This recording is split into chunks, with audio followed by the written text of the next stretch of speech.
On today's Taste Texas. If you'll pull that chicken out while I start making.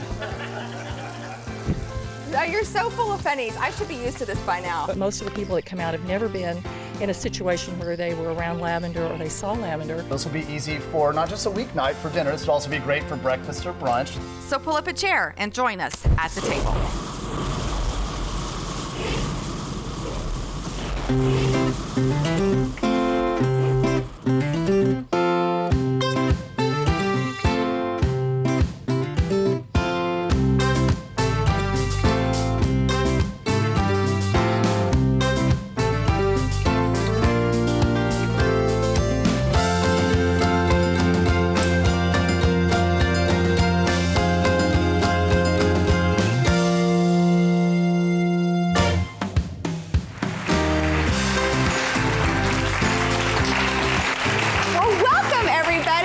Taste Texas. I'm Amy Kushner. And I'm Garth Blackburn. Today we're going to do something new, different, something you probably have never tried at home before. Have you ever had chicken and waffles? Yes. I got one back there. I got one. Chicken and waffles, chicken honestly. And waffles. I mean, I've cooked since I was 19 and I have never made chicken and waffles together. Now I've made waffles and I've made chicken, but I've never made chicken and waffles. If you take two great things and you put them together, you're going to have an awesome combination, and that's what we're having today. All right, yes. Let's get going. So what we're going to start with is the chicken itself, and if you'll do me a favor, sure. This is all-purpose flour. If you'll start dumping some of those seasonings in, okay. Go over what each of them are. All righty. I'm guessing this is dry mustard. That is dry mustard, exactly. This looks like garlic salt. Garlic powder, but yes, you could use garlic salt. Okay, chili powder? It is. Okay, I get these mixed up. Is this paprika? No, that one's cayenne. Oh. So I wouldn't use, but maybe a quarter teaspoon. So, hey. Oh, you're gonna be having some spicy chicken and waffles. You prepared these bowls for me, so I'm just. Well, you know how carefully I measure. I just kind of dump and go. Yeah, we're gonna need the waffles to bring a little sweetness to our spice. And what's that? Wow, it really doesn't matter anymore. They won't taste it, but that's smoked paprika. Goodness gracious. You got it, chef. You got it. Okay, so there's all your seasonings. Yeah, and to help with Christmas, I like to put about a tablespoon of cornstarch per cup of flour. So, I don't know, there are a couple of, are you gonna measure? Yeah, because I'm not that good yet. So I'm guessing that's about a tablespoon? Yeah, I think we've got about 2 cups of flour in there. Okay, that's pretty good. There we go. And so if you'll do me a favor, sure. Mix this all up. Yes.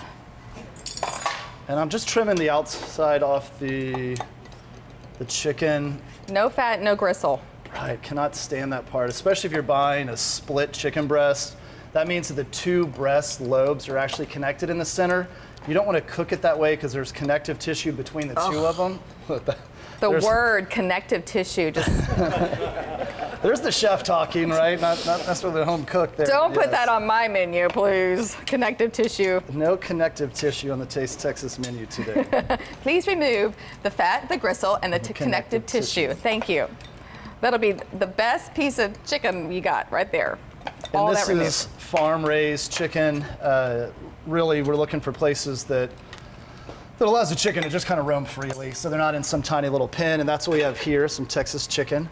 Okay, now to help control the seasoning, first of all, we've got the outside portion. Well, that's the breading. Right. I'm gonna put a little bit of salt and some pepper.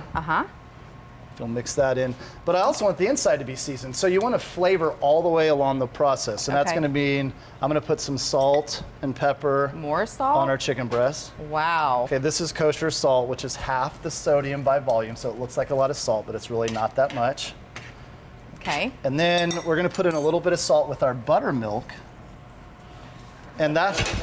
For those of you watching your sodium. Everything in moderation. That's why a small amount in every layer. My hands just got swollen watching this happen. Just wait. There went my feet. Okay, we're gonna put some eggs in here, some Texas farm eggs. The salt here is actually really important to help break down the egg so it doesn't get all stringy. So if you're bringing the chicken from the flour to that mixture and back and forth, and you get these long strings, that's typically because the egg white is really holding together, but the salt will break that down. So if you'll mix that in for me. Long strings, connective tissue. Boy, this is sounding delicious. Trying to help y'all out to make sure you make delicious food at home. Here's what we're doing. We're just gonna toss these in and we're gonna double bread them. So it's gonna go from flour, actually gonna be a triple, flour to the egg and buttermilk, to the flour, to the egg and buttermilk, to the flour, and then we're gonna fry it. Okay, I gotta remember that. So we're gonna take a quick break while I remember how to process all the layers on the chicken. Y'all stay with us, we'll be right back.